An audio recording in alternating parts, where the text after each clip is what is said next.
Hi friends, welcome back to my channel. ఈరోజు ఈ వీడియోలో మీకు గోధుమ పిండితో ఒక స్నాక్ ఐటెం చేసి చూపిస్తాను. పిల్లలకి చేసి పెట్టండి, ఎంతో ఇష్టంగా తింటారు. కావలసిన పదార్థాలు: ఉల్లిపాయ ముక్కలు, పచ్చిమిరపకాయ ముక్కలు, కరివేపాకు, మునగాకు. ఒక గిన్నెలోకి గోధుమ పిండి తీసుకోవాలి. ఎక్కువ మంది మైదా వాడుతుంటారు, అది హెల్త్కి మంచిది కాదు కదా. అంతేకాదు త్వరగా కూడా అరగదు. మైదా వల్ల పిల్లలకి కడుపు నొప్పి వస్తుంటుంది. గోధుమ పిండిలో ఉల్లిపాయ ముక్కలు, కరివేపాకు, పచ్చిమిరపకాయ ముక్కలు, మునగాకు అంతా మిక్స్ చేసుకోవాలి. మునగాకు చాలా మంచిదండి హెల్త్కి. పిల్లలు మామూలుగా పెడితే తినరు కాబట్టి ఈ విధంగా చేసి పెట్టారంటే మునగాకు కూడా తింటారు. టేస్ట్కి సరిపడే సాల్ట్ వేసుకోవాలి. వాటర్ పోసుకొని బోండాల పిండి కలుపుతాం కదండి, ఆ విధంగా మిక్స్ చేసుకోవాలి. ఎప్పుడైనా అనుకోకుండా మన ఇంటికి ఎవరైనా గెస్ట్లు వస్తుంటారు కదండి, అప్పటికప్పుడు ఈ విధంగా చేసి పెట్టారంటే వేడివేడిగా చాలా ఈజీగా అయిపోతుంది. చాలా టేస్టీగా కూడా ఉంటాయి.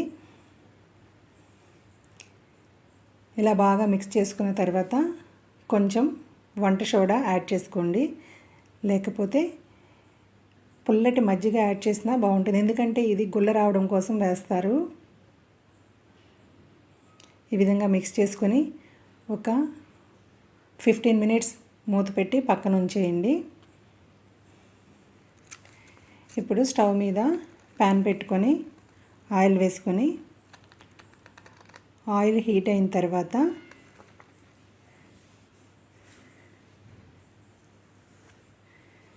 బోండాల్లాగా వేసుకోవాలి. చూడండి ఎంత బాగా పొంగుతున్నాయో.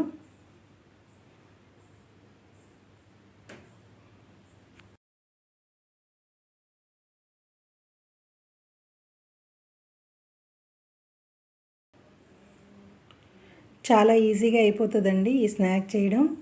పిల్లలకి టిఫిన్స్లోకి, ఈవినింగ్ స్నాక్స్ లాగా కూడా చేసి పెట్టండి, ఇష్టంగా తింటారు. ఇందులో మనం మునగాకు, గోధుమ పిండి రెండు కూడా హెల్త్కి మంచివే వేసాం కాబట్టి పిల్లలకు కూడా చాలా హెల్తీగా ఉంటుంది. ఈ విధంగా బ్రౌన్ కలర్ వచ్చే వరకు బాగా వేపుకోవాలి.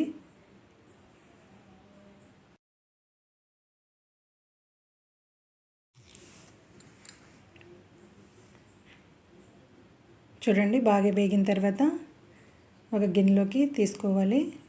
ఒక టిష్యూ పేపర్ మీద వేసుకుంటే ఎక్సెస్ ఆయిల్ అంతా అది పీల్చుకుంటుంది. ఆయిల్ అయితే ఎక్కువ లాగలేదండి, చాలా బాగానే వచ్చాయి. మీరు కూడా తప్పకుండా ట్రై చేయండి. చూడండి, చాలా బాగా వచ్చాయి.